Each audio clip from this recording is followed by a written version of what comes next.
Segundo princípio. Deus é que determina o que é culto com ordem e decência. Porque muitas vezes, né? O culto pode ser sossegado, morno, ninguém se levanta durante o coisa, mas tem indecência também. Porque decência é fazer dentro das regras de Deus. Não indecente é quando tem muito barulho e muita confusão. Se ficar bem paradinho, aí é decente. Não. Não é assim não. Entendeu? Decência é seguir as regras do Senhor, seguir as regras. Sujeitai-vos, portanto, a Deus, Tiago 4,7, sujeitai-vos, portanto, a Deus, mas resistir ao diabo e ele fugirá de vós. Né? Você vê que o diabo, né, nem sempre há necessidade de ficar expulsando. Se resistir ao diabo, ele fugirá de vós. Né? Então, Efésios 5, 17 a 21. Por esta razão, não vos torneis insensatos, mas procurai compreender qual é a vontade do Senhor.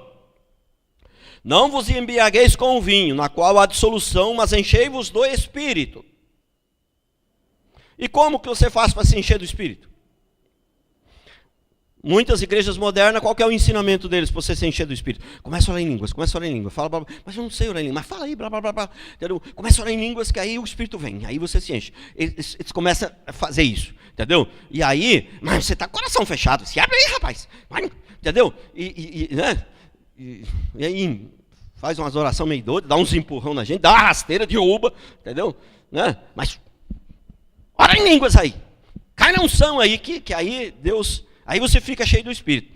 A Bíblia não ensina isso em lugar nenhum. Isso é doutrina de homens. Isso é doutrina moderna. Em toda a história da igreja, nunca ninguém ensinou isso.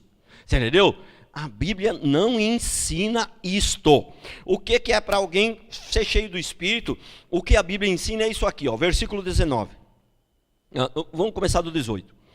E não vos embriagueis com vinho na qual há dissolução, mas enchei-vos do Espírito, falando entre vós com salmos, entoando, louvando de coração ao Senhor com hinos e cânticos espirituais, dando graças a Deus, isso aqui é muito importante, por tudo. Quem não é grato nunca vai ser cheio do Espírito, nunca vai prosperar e nunca vai ser abençoado, quem não é grato.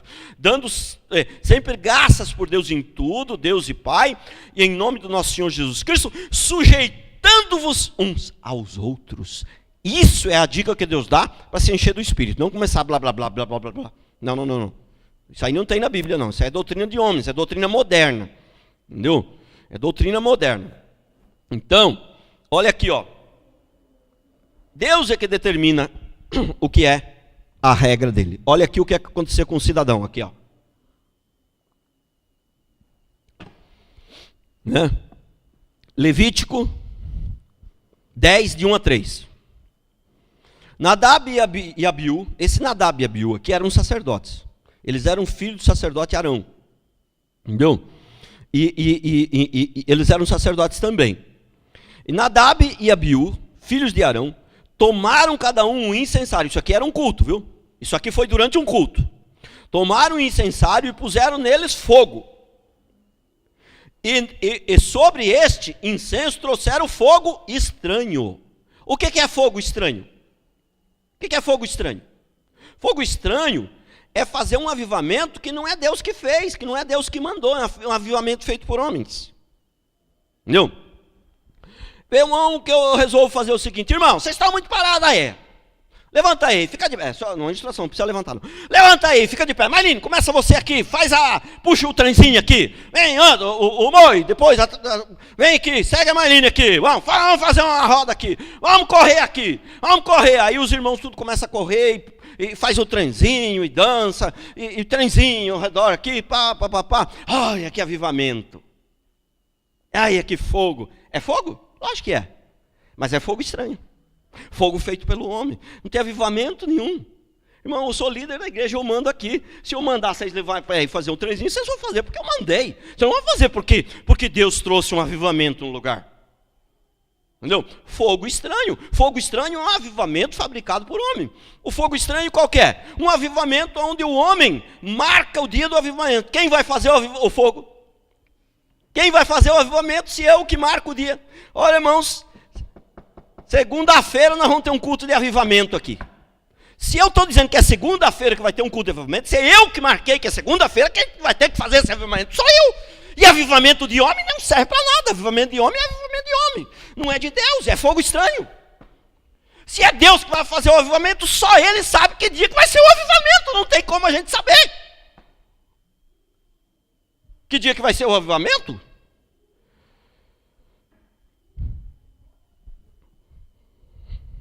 Irmãos, se existe uma coisa que Deus tem feito na minha vida, ou melhor, através da minha vida, é curar pessoas. Muito. Mas eu nunca na minha vida soube quando alguém ia ser curado. Nunca, irmãos.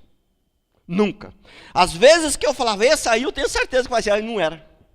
Quando eu menos esperava, o cidadão era curado. Nunca eu soube antecipadamente que dia que Deus ia curar. Nunca. Entendeu? Se é Deus que vai curar, como é que eu vou saber? Entendeu? Olha aqui então o que diz aqui. Levítico 10, de 1 a 3. Nadab e Abiú, filhos de Arão, tomaram cada um incensário e puseram nele fogo.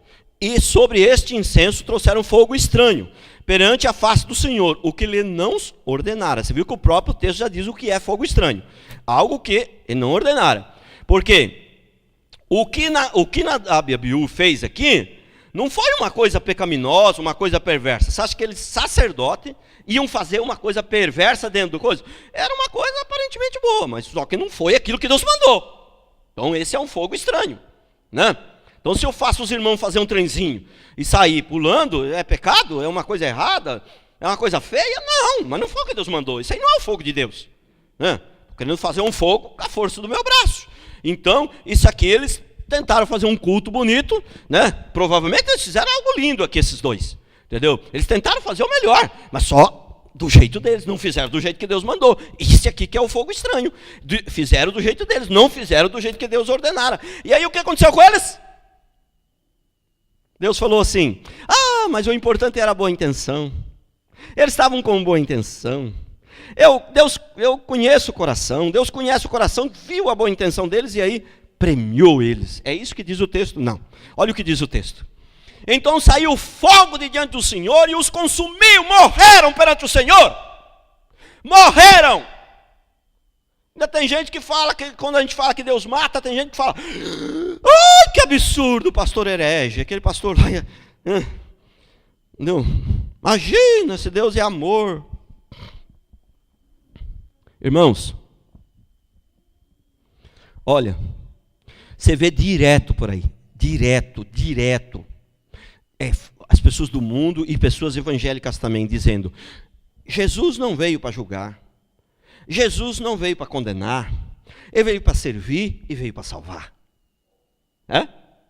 Você viu o Ricardo falando aqui que o falso profeta ele não usa mentira, ele usa a verdade. Se ele usar uma mentira, ele não engana ninguém, ele usa verdades, mas distorce essas verdades, ou então ele usa meias verdades, ele usa só uma parte da verdade. É verdade que Jesus não veio para condenar? É verdade que Jesus não veio para julgar, e que ele veio para servir e para nos salvar? É verdade? É.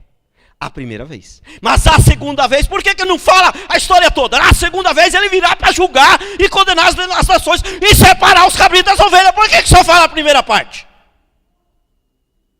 Hein? Quantas pessoas você ouve por aí falando, mas quem não tem pecado, atire a primeira pedra. Centenas e centenas você ouve. Mas quantas você vê completando a frase?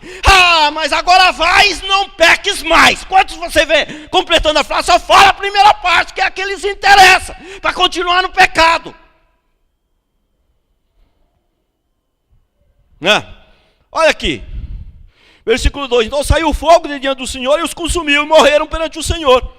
E falou Moisés a Arão, isso é o que o Senhor disse. Isso aqui é forte, irmãos. Mostrarei a minha santidade naqueles que se cheguem a mim, e serei glorificado diante de todo o povo. Porém Arão se calou. Como que Deus mostra a sua santidade? Odiando o pecado. Como que ele mostra a sua santidade? Ele mostra a sua santidade mostrando que ele não permite o pecado, que ele não permite a desordem. Que eu sempre falo aqui, para mim saber, Mas nós sabemos, se alguém ama Deus,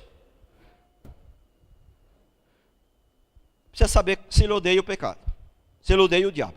Se ele odeia o pecado, se ele odeia o diabo, ele ama Deus. Se ele não odeia o diabo, ele não ama Deus. Ele não ama Deus. Se ele não odeia o adultério, ele não ama a família.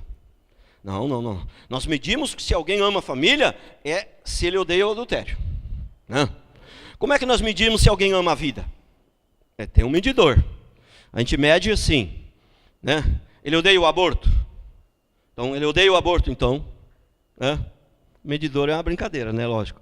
Estou brincando. Mas se ele odeia o aborto, ele ama a vida. Se ele faz aborto de graça, é médico, faz aborto de graça aí para quem quiser, você acha que ele ama a vida? Não. Então, Deus, ele mostra a sua santidade, mostrando que ele não tolera o pecado. Provavelmente o texto não diz, mas provavelmente esses dois aqui não deveria ser sido a primeira vez que eles fizeram as coisas do jeito deles, Provavelmente. O texto não diz, mas para quem conhece bem a Bíblia sabe que geralmente é assim que Deus age. Deus não fulmina alguém que errou pela primeira vez. Normalmente ele não age assim.